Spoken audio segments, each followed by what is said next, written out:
मैं आज आपको पाकिस्तान के दो आदमखोरों की कहानी सुनाने जा रहा हूँ। इस कहानी को जब मैंने पहली बार सुना तो मेरे रोंगटे खड़े हो गए। मैं यह सोचने पर मजबूर हो गया कि एक इंसान किस हद तक दरिंदगी पार कर सकता है। और आप यकीन मानिए, जब आप इस कहानी को सुनेंगे तो आप भी सोचने पर मजबूर हो जाएंगे कि क्या वाकई में कोई इंसान ऐसा भी कर सकता है।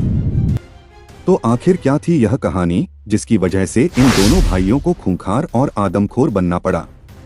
लेकिन उससे पहले अगर आपने अभी तक हमारे चैनल को सब्सक्राइब नहीं किया है तो अभी सब्सक्राइब कर लें, क्योंकि मैं इस चैनल पर इसी तरह की क्राइम स्टोरी लाता रहता हूं।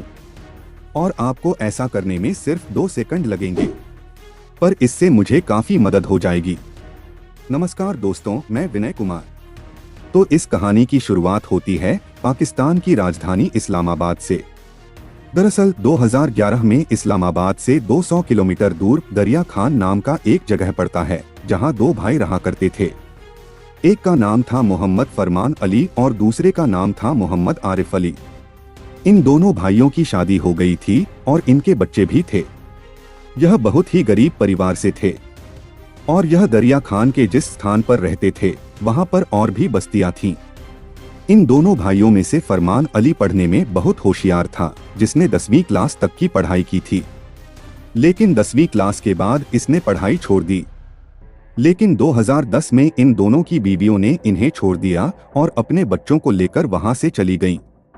उनकी बीवियों से जब उन्हें छोड़ने का कारण पूछा गया तो उन्होंने बताया कि वह दोनों भाई अपनी बीवियों को बहुत ही बुरी तरह से मारते पीटते थे। और सबसे अजीब बात यह थी कि यह दोनों कई दिनों के लिए घर से गायब हो जाया करते थे। काम धंधा भी ठीक से नहीं करते थे। इसी कारण उनकी बीवियों ने उन दोनों को छोड़ दिया। लेकिन 2011 के अप्रैल महीने में अचानक एक ऐसा वाकया होता है जिसकी अगले 24 घंटे में बात पूरे पाकिस्तान में फैल जाती है। दरअसल भक्कर इलाके में, जहां यह दोनों भाई रहा करते थे, वहां पास में एक कब्रिस्तान था जिसमें उस दिन एक लड़की के शव को दफनाया जाता है, जिसका नाम था सारा प्रवीण। सारा की मौत कैंसर की एक भयानक बीमारी के चलते हुई थी। मौत के बाद उसके घरवाले उस लड़की को कब्रिस्तान में दफनाकर चले जाते हैं और अगले दिन घरवाले कब्र के स्थान पर फिर से आते हैं। वे उस वक्त कब्र को देखकर चौंक जाते हैं और देखते हैं कि कब्र के साथ कुछ छेड़खानी की गई है। ऐसा लग रहा था जैसे कब्र को किसी ने खोदा हो। इसके बाद उन्हें शक हो जाता है और वे कब्र को खोदकर देखते हैं। जैसे ही उन्होंने कब्र को खोदकर देखा तो उनके पैरों तले जमीन खिसक गई। वे देखकर चौंक जाते हैं क्योंकि उस कब्र से उस लड़की का शव गायब था। इस घटना के बाद फौरन पुलिस को इसकी खबर दी जाती है और देखते ही देखते यह घटना पूरे पाकिस्तान में फैल गई। क्योंकि इस घटना से पहले भी एक ऐसा ही वाकया हुआ था जिसमें कब्र से लाश निकालकर उसके साथ यौन शोषण किया गया था। उसमें एक शख्स को पकड़ा भी गया था। तो लोग इस घटना को भी उसी के साथ जोड़कर देख रहे थे। इसके बाद अब पुलिस जांच में जुट जाती है और उस कब्रिस्तान के आसपास रह रहे लोगों से पूछताछ करती है। काफी पूछताछ करने के बाद भी पुलिस के हाथ कुछ नहीं लगता, जिससे पाकिस्तान पुलिस इस घटना का पर्दाफाश कर सके। अब भी पुलिस की जांच चल ही रही थी कि तभी अचानक इस कहानी में एक नया मोड़ आ जाता है। दरअसल एक शख्स पुलिस को एक व्यक्ति की खबर देता है और कहता है कि इस व्यक्ति को कई बार इस कब्रिस्तान के आसपास देखा गया है और उसके घर में टोने-टोटके भी किए जाते हैं। उस शख्स की खबर पर पुलिस की टीम इंस्पेक्टर के साथ उस घर में पहुंच जाती है और वह घर था फरमान अली और आरिफ अली का, जहां पर यह दोनों भाई अपने माता पिता और एक बहन के साथ रहा करते थे। पुलिस उनके घर की तलाशी लेती है लेकिन उन्हें कुछ नहीं मिलता।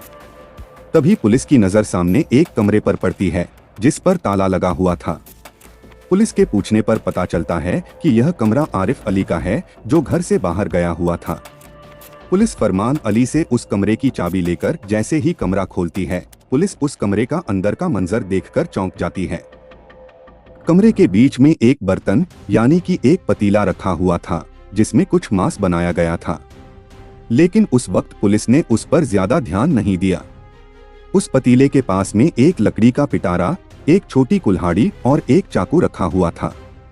इन सारी चीजों पर मांस के छोटे छोटे टुकड़े भी लगे हुए थे। तभी अचानक अफकर भाटी, जो इस टीम को लीड कर रहे थे, उनकी पैनी निगाहें जमीन पर चल रही एक मोटी सी चींटियों की लाइन को देखती हैं, जो चारपाई के नीचे जा रही थी। पुलिस जब चारपाई के नीचे देखती है तो उन्हें एक बोरी में कुछ अजीब सी चीज नजर आती है। इसके बाद इंस्पेक्टर आकर कांस्टेबल से बोरी को बाहर निकलवाता है।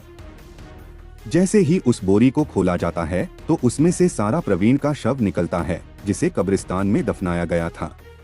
उस शव का एक पैर काटा गया था और जो पैर काटा गया था वही पैर उस पतीले में पकाया गया था।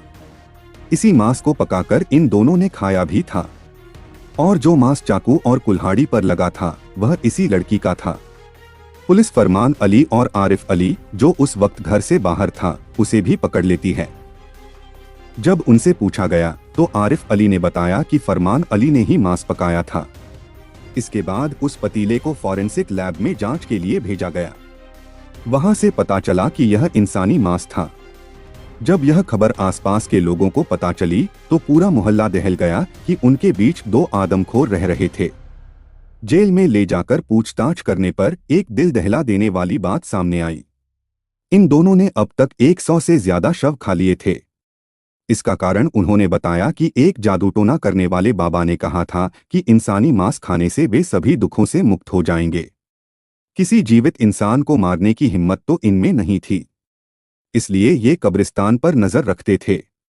जब कोई शव दफनाया जाता तो उसी रात उसे कब्र से निकालकर घर ले आते, फिर उसके मांस को पकाकर खा लेते।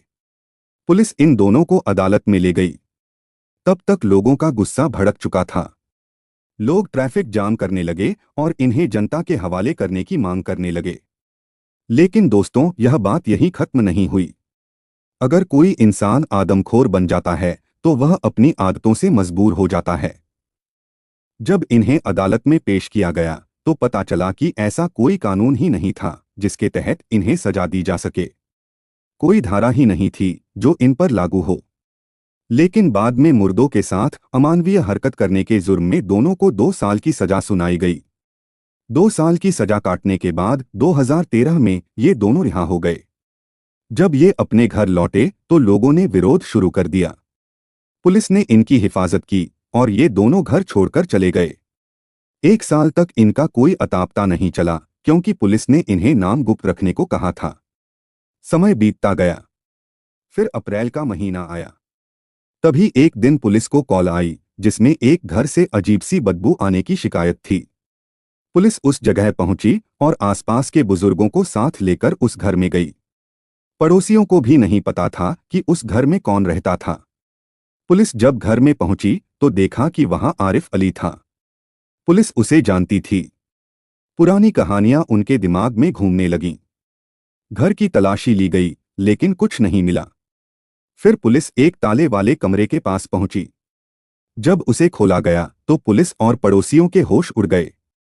कमरे के बीच में एक मासूम बच्चे का सिर पड़ा था। पुलिस ने आरिफ अली को गिरफ्तार कर लिया। पूछताछ में पता चला कि वह सिर मोहल्ले के एक बच्चे का था जिसकी कुछ दिन पहले मौत हुई थी। उसे कब्रिस्तान में दफनाया गया था। लेकिन इन दोनों ने उस बच्चे के शव को कब्र से निकालकर घर लाया और उसे पकाकर खा रहे थे। दोबारा अदालत में पेश करने पर पता चला कि 2 साल की सजा के बाद भी ये आदमखोर नहीं बदले थे। हैरानी की बात यह थी कि इन 2 सालों में इन्होंने 150 से ज्यादा शव खा लिए थे। पुलिस के जोर देने पर एक और बात सामने आई कि ये इंसानी मांस से करी बनाकर रोटी या चावल के साथ खाते थे। पाकिस्तानी पुलिस और अदालत यह सोचने पर मजबूर हो गए कि इन्हें क्या सजा दी जाए, क्योंकि वहां ऐसा कोई कानून नहीं था जिसके तहत इन्हें सजा मिल सके। फिर 2015 में कोर्ट ने इन्हें 12 साल की सजा सुनाई। आने वाले 2027 और 2028 में एक बार फिर से ये दोनों पाकिस्तान में रिहा हो जाएंगे। तब पता नहीं क्या होगा। क्या ये दोबारा अपना वही आदमखोर रूप लोगों को दिखाएंगे या सुधर जाएंगे? तो दोस्तों, यह थी इंसानियत को शर्मसार कर देने वाली वह सच्ची घटना जो शायद कई दिनों तक हमारे और आपके दिमाग में घूमती रहेगी। तो आज की कहानी यहीं पर खत्म होती है। इस कहानी को सुनाने का मेरा मकसद किसी के दिल को ठेस पहुंचाना नहीं है, बल्कि लोगों को ऐसी घटनाओं से सावधान करना और जागरूक करना है। जब इंसान अपने अंदर की इंसानियत को मार देता है तब वह राक्षस बन जाता है। यह कहानी सिर्फ दो आदमखोर भाइयों की नहीं, बल्कि उस समाज की भी है जहां कानून की सीमाएं कभी-कभी इंसानियत की रक्षा नहीं कर पाती। यह कहानी हमें चेतावनी देती है कि अगर हम समय रहते जागरूक नहीं हुए तो कल हमारे बीच पलने वाले राक्षसों को पहचानना बहुत मुश्किल हो जाएगा। समाज तभी सुरक्षित है जब हम उसमें हो रहे हर असामान्य व्यवहार पर नजर रखें, सही समय पर आवाज उठाएं और सिस्टम से सवाल करना न भूलें। चुप रहना भी एक अपराध है। सतर्क रहें, सुरक्षित रहें। जय हिंद।